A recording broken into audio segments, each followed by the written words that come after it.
welcome to this week's edition of HawkTalk. I'm Seth Morkirky, joined by my good friend Parker Robinson.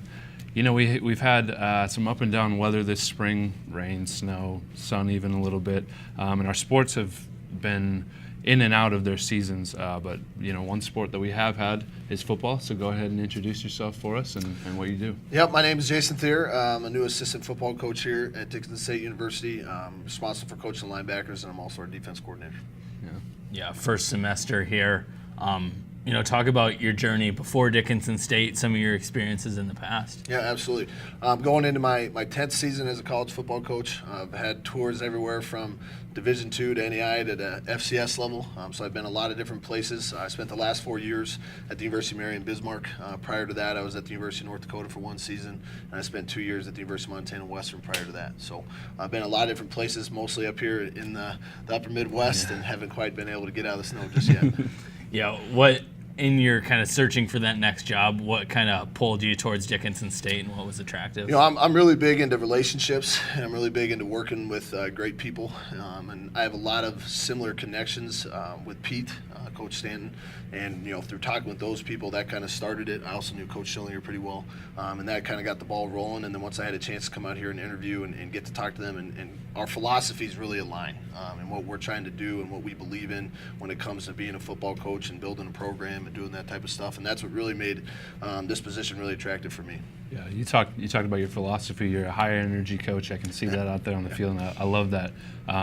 You use the hashtag No Bad Days. Yeah, absolutely. Talk about that a little bit. How that empowers your life. Yeah, I'm a real positive guy.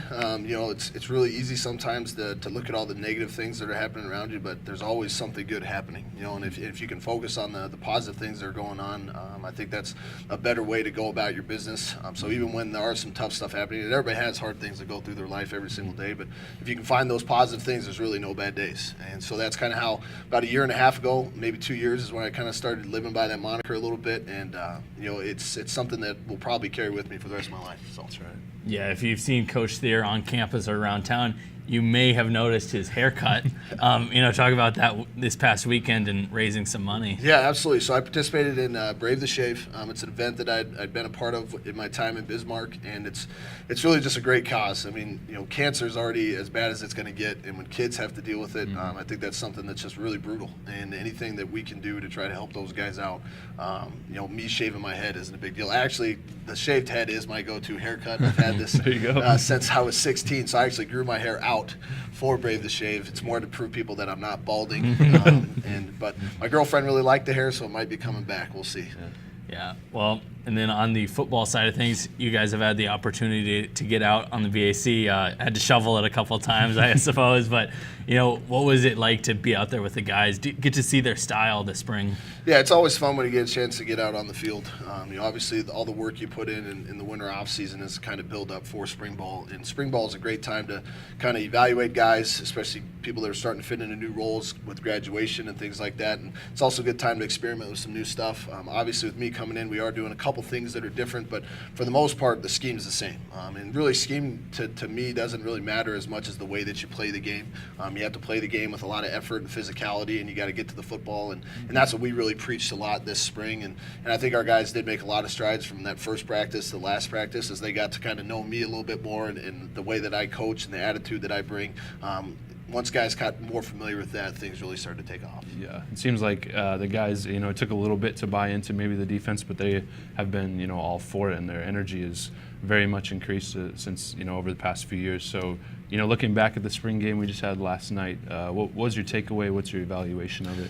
You know, the big thing is I always want to make sure we're improving every single day. You know, you never stay the same. You're either getting better or you're getting worse. And, you know, we had a scrimmage last week, and we made some very simple mistakes that from watching just, you know, the game that we had yesterday, we fixed a lot of those mistakes right away. I think we played better in the front seven. We still have some errors on the back half that, you know, we got to get cleaned up. But for the most part, we did improve from that first scrimmage to the spring game, which is what you really want to see. But there's definitely a lot of work still ahead of us. I mean, we're a long way from where we really want to be, and where we want to be is in that top 5 defense in every statistical category. You know, we want to be a defense that gets to the football. We want to be a defense that can stop the run.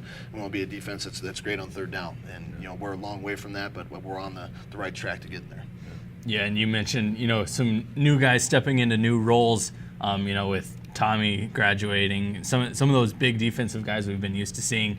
Talk about some of those young guys stepping up this spring. Yep, absolutely. I mean, there's definitely a lot of youth in the front seven.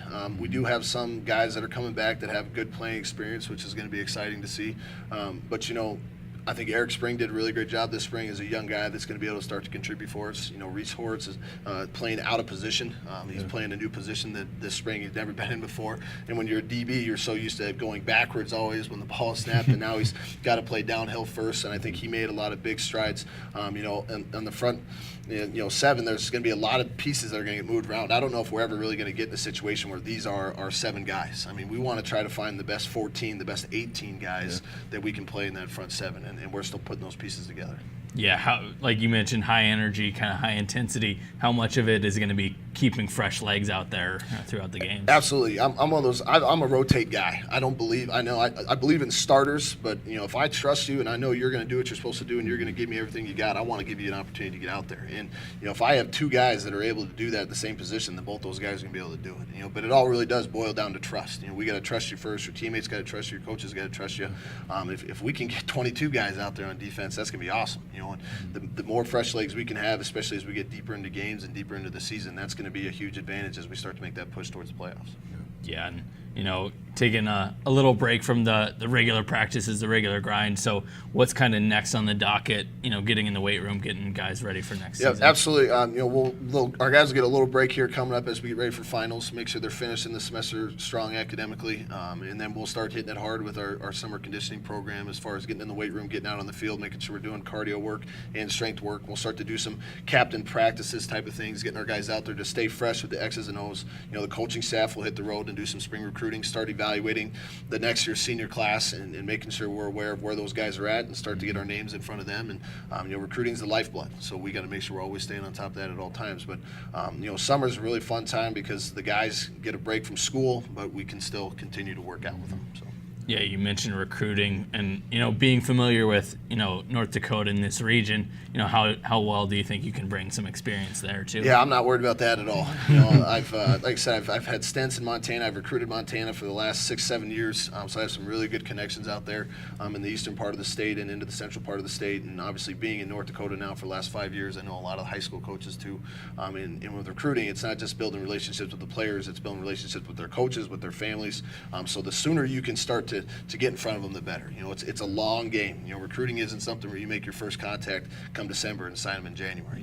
You want those guys to get to know you, get to know everything about your philosophy, and they should feel extremely comfortable around you. Because it is a big decision. It's the biggest decision that these 17, 18-year-old young men are going to make to start their adult lives. So we want to make sure that they're making a great decision for the right reasons.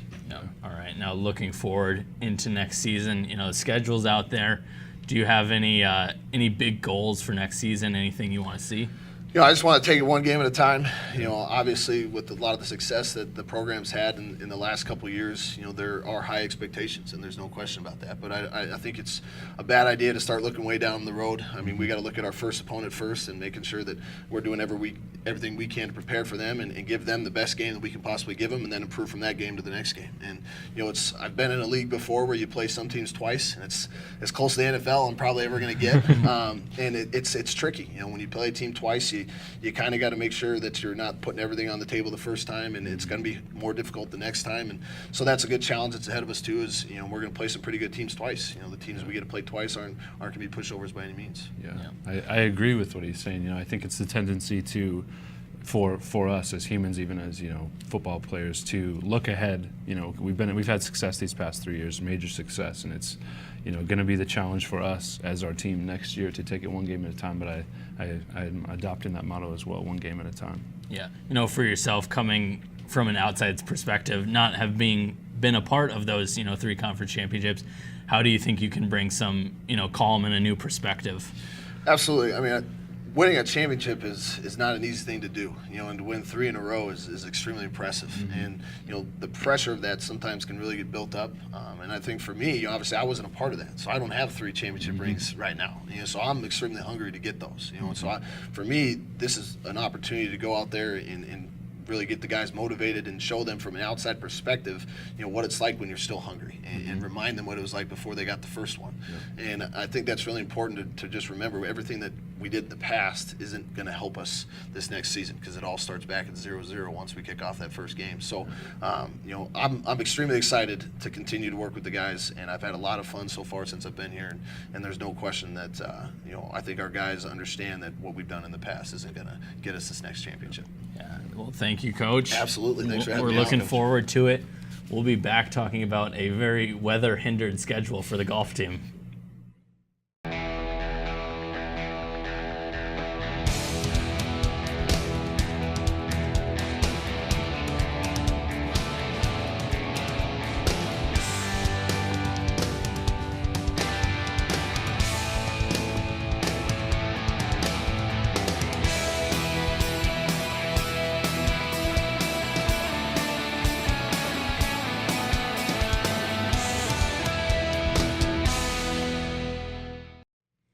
Welcome back to Hawk Talk, talking about a spring sport. This time around, we're joined by Coach Thad O'Donnell. Since we last talked, team took the trip down to Arizona. Talk about that experience and kind of the team bonding aspect of it too. Yeah, it's something that the team looks forward to. I mean, once we get done with our fall, immediately, all right, when are we going to Arizona? So it's a great experience, and it's just kind of evolved. The first time we've gone down, we have a friend that puts us up and things like that. So it's the more we go down there, the more comfortable we get, and being able to expand out and try different courses and give the kids the best experience we can. And it is a great experience. It's kind of their start of their best season. The best weather.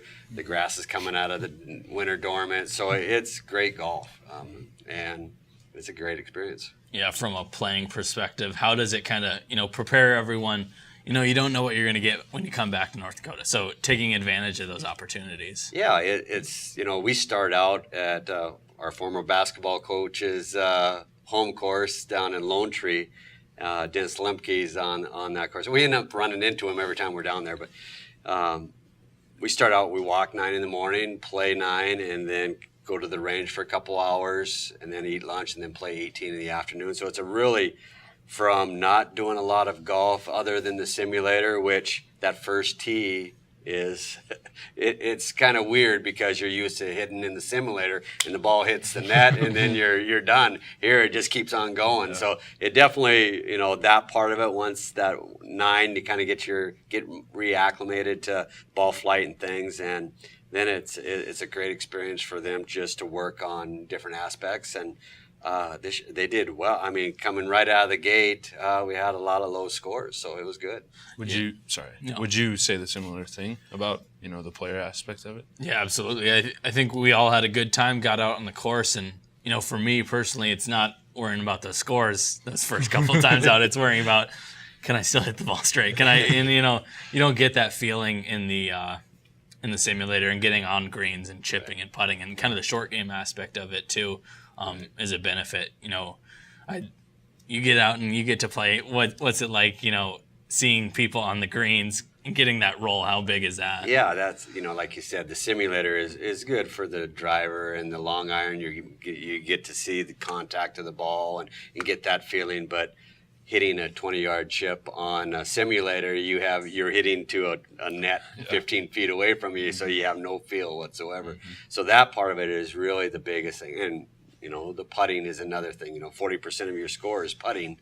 And in the simulator, I can make a lot of putts. In the simulator, on the course, it's tough. So that part of it, I think everybody, spring scores are really, if you do well, it's because you're doing really well at putting and chipping pretty much any time, but more so in the spring because we haven't had a lot of time to do a lot of practice outside.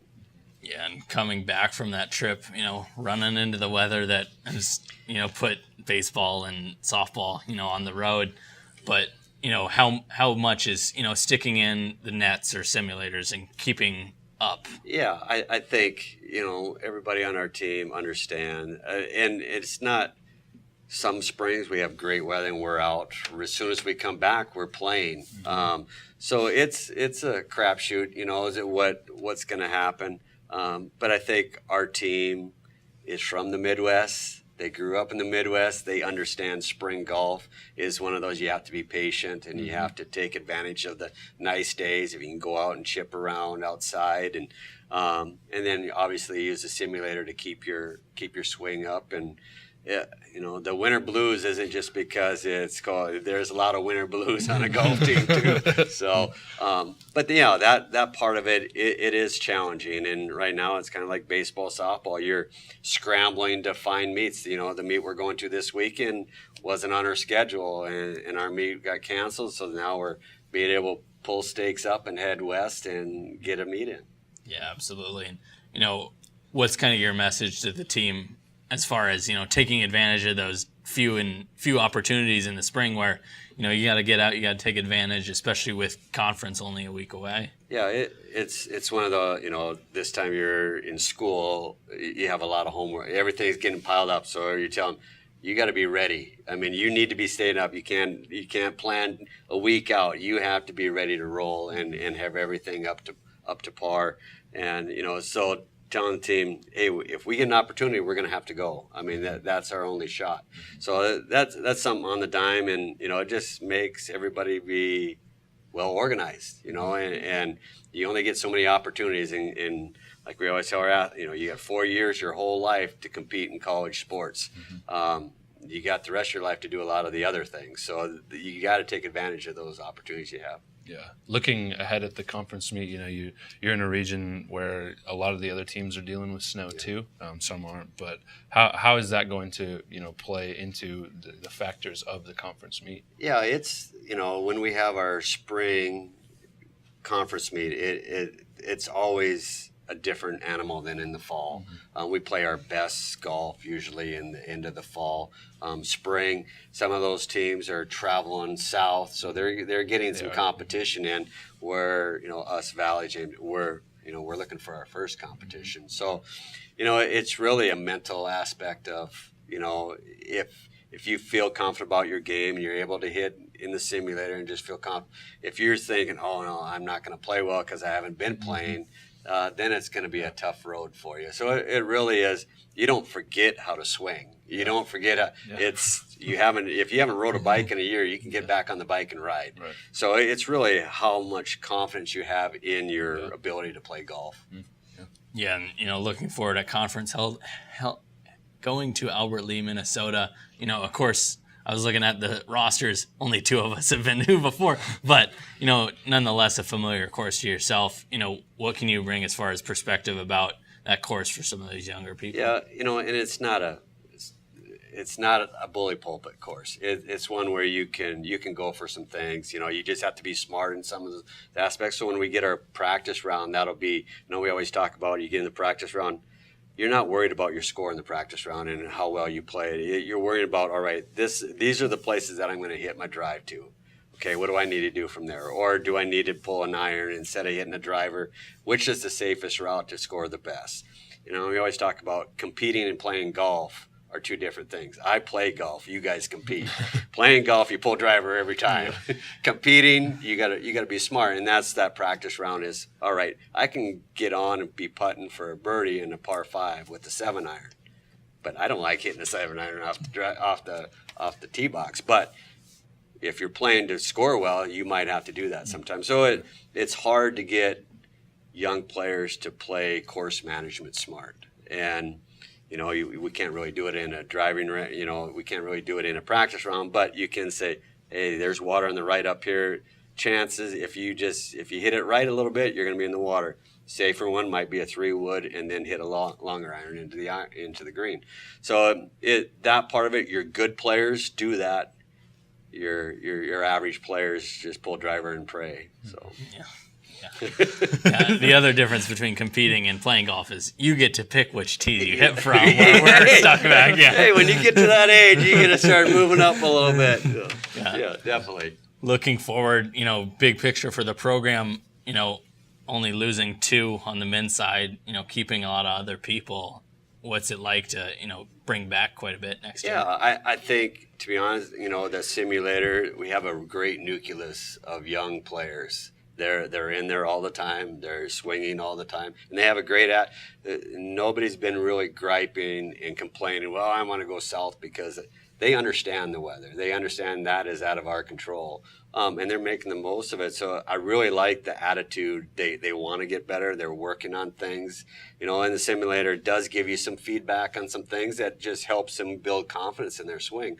So I really like where we're going. We hate to lose the guys that we have that are graduating, but hopefully you're going to be helping us bring more players back. But I do like the team we have now. I think they great attitude. They're a close knit group, which that really builds and helps each other out. Well, best of luck. Yeah. Find green grass. Let's do it. Let's do it. Yeah. We'll be back next week, hopefully talking about some track, baseball, softball, getting ready for the rest of the spring. Join us next week on Hawk Talk. Until then, Hawks are up.